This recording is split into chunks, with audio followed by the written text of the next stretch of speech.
You're watching Netrush Report. Your home for emotional rivalries, shocking turns, and the real stories behind the stats. Cameron Norrie came into Paris on a high few could have imagined. Just 24 hours earlier, the British number 2 had pulled off what he called the biggest win of my career, defeating world number 1 Carlos Alcaraz in a stunning upset that reignited hopes for his late-season resurgence. But when the lights came up again inside the Accor Arena, the rhythm, the sharpness, and the belief seemed to fade. Instead, it was Valentin Vacherot, the 26-year-old from Monaco, who delivered one of the cleanest performances of his season, taking out Norrie in straight sets, 7-6, 7-4, 6-4 for Vacherot. This wasn't just another win. It was a statement, a follow-up to his breakthrough title run at the Shanghai Masters earlier this month, where he beat his own cousin, Arthur Rinderknecht, to capture his first ATP title. And now, he's proving that success wasn't just a flash in the pan. It was a really big performance, Vacherot said after the match. I'm happy with how I handled the hot moments. Everything is clicking now.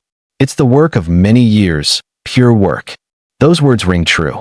Because for a player who was ranked outside the top 200 just 2 months ago, now breaking into the world's top 30, the turnaround has been nothing short of remarkable. From the first serve, Norrie looked solid. Almost too solid. He dropped just 2 points on serve in the opening set, holding comfortably and waiting for an opportunity to strike. But that opportunity never came. His only break point slipped away, and when the tiebreak arrived, it was Vacherot who seized control with fearless, first-strike tennis. The second set told a similar story. Norrie trying to rally the crowd, raising his arms to spark some energy, only to be met with boos from the French audience. It was a rare moment of visible frustration for the usually composed Brit. At 2-2, Norrie had 2 more break points, and again, couldn't take them. The very next game, he was broken himself. That was the turning point. Vacherot, now brimming with confidence, saved another 2 break points to go up 5-3, cupped his hand to his ear, and lifted his racket toward the crowd. A gesture that said, "I hear you now." Moments later, on his second match point, Norrie's forehand found the net. Game over. Vacherot was through to the quarterfinals, his 10th win over a top 50 opponent this season. Just 6 weeks ago, Valentin Vacherot was ranked number 204 in the world. Now, he's one of the most talked about names on tour. His back-to-back success in Shanghai and Paris isn't luck, it's evolution. Tennis analysts have started drawing comparisons between Vacherot and other late bloomers who found their groove after years of grinding. His serve, a cannon that routinely hits 210 kilometers per hour, gives him free points under pressure. But what truly sets him apart is his ability to play fearlessly in big moments. Jonathan Jarejko of BBC Sport summed it up best. Continuing to play with supreme confidence and clarity in the pressure points, Vacherot is proving any lingering cynics wrong in Paris. It's that clarity, that cold-blooded precision in tiebreaks and clutch moments, that separates him right now.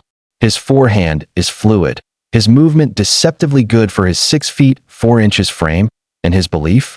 Off the charts. This Paris Masters run has made one thing clear. Vacherot isn't just a name to remember, he's a name to respect. For Cameron Norrie, though, this loss is another reminder of how unforgiving the ATP calendar can be. After his sensational win over Alcaraz, many expected a deep run, but sustaining that intensity, especially after such an emotional high, is one of the toughest challenges in professional tennis. Norrie has built his career on work ethic, patience, and endurance. But lately, he's struggled to find the same consistency that took him to the Wimbledon semifinals in 2022 and earned him a Masters title in Indian Wells. He'll leave Paris with both frustration and perspective, knowing that while the flashes of brilliance remain, he needs to turn them into a full tournament's worth of belief. Still, the win over Alcaraz will serve as a reminder that on his day, Norrie can go toe-to-toe with the very best. The Vacherot story feels like something straight out of a tennis fairy tale. A player from one of the smallest nations in the world, emerging from relative obscurity to beat established stars on the ATP Tour. And it's not just about the wins, it's the way he's winning. Confident, controlled, and with a sense of purpose that feels infectious. His ability to mix heavy serves with sharp forehands and fearless net approaches makes him unpredictable and dangerous. The Monegasque has now won 10 of his 12 meetings against top 50 players this year, an insane stat for someone who wasn't even on most fans' radar a few months ago. With each match, he's redefining what belief and hard work can accomplish in the modern game. Vacherot now faces either Felix Auger-Aliassime or Daniel Altmaier in the quarterfinals, both formidable, but neither likely to intimidate him.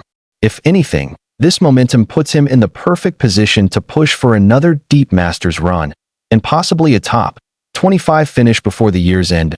He's also now on track to be seeded at the Australian Open in January, a dream few could have predicted for him back in September. His rise reminds us that in tennis, everything can change in a matter of weeks. Rankings are temporary. Momentum is everything. From shocking the world to proving himself twice over, Valentin Vacherot is rewriting his own underdog story one upset at a time. And this win over Norrie might just be his biggest message yet. That you're watching Netrush Report, the home of tennis drama, emotional rivalries, and the real stories behind the stats. Don't forget to like, subscribe, and hit that notification bell so you never miss the next twist in the game.